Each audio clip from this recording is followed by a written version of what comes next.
This is an RC car that I made out of Lego Mindstorm parts and Lego Technic parts. I thought of it and made it completely by myself without instructions. I just used the parts that I had laying around to make it. The Lego Mindstorm parts are mainly the computer inside and the motors. And the Lego Technic parts are more old mechanical parts. This RC car has a lot of parts that a real car would have. For example, it has individual suspension in the front and the back. It has a two-way differential in the back wheels, which basically means when a car is turning, the two wheels need to move at different speeds, and a two-way differential allows them to do that. It has steering as a real car has, which I will demonstrate here.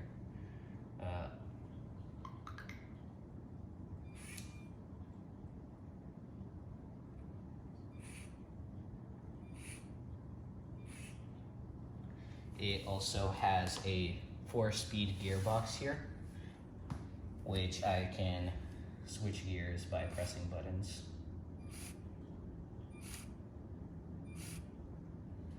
The 4-speed gearbox is connected to two motors that are connected, that spin into the input.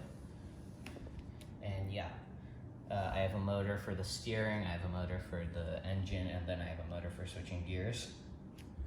And this, I'm about to drive it around. This is the first gear, and if I switch to the second gear, it'll go a bit faster. I can switch to the third gear.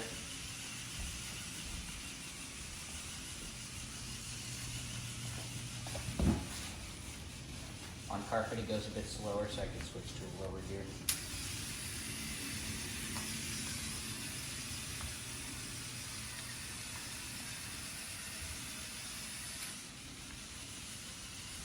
Once I start gaining speed, I can switch to some higher gears.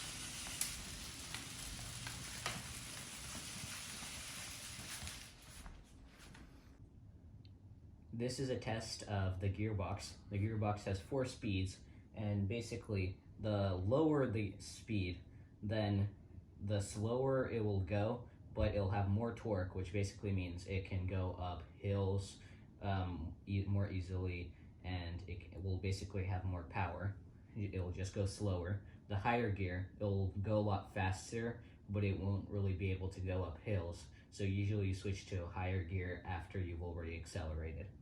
So this is a test of the gearbox. We have a little hill set up, and we're gonna test each gear to see how far the RC car can go.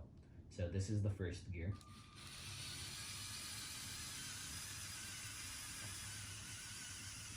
As you can see, it's pretty slow, but it can effectively go up. And if I come back down, we can switch to the second gear and test out the second gear.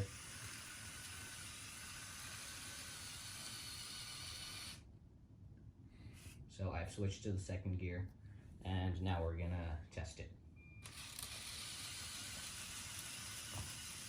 As you can see, it goes up a bit faster, but you can tell that it's struggling a lot more. So now if we come back down and test out the third gear.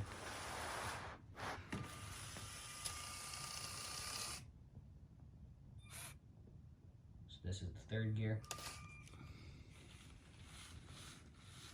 It accelerates a lot slower, and it can't really go up hills that much. And yeah, and if we were to, if you go downhill, it goes a lot faster because it doesn't need as much torque. If we switch to the fourth gear, I'm pretty sure it won't even, it won't nearly get as far up.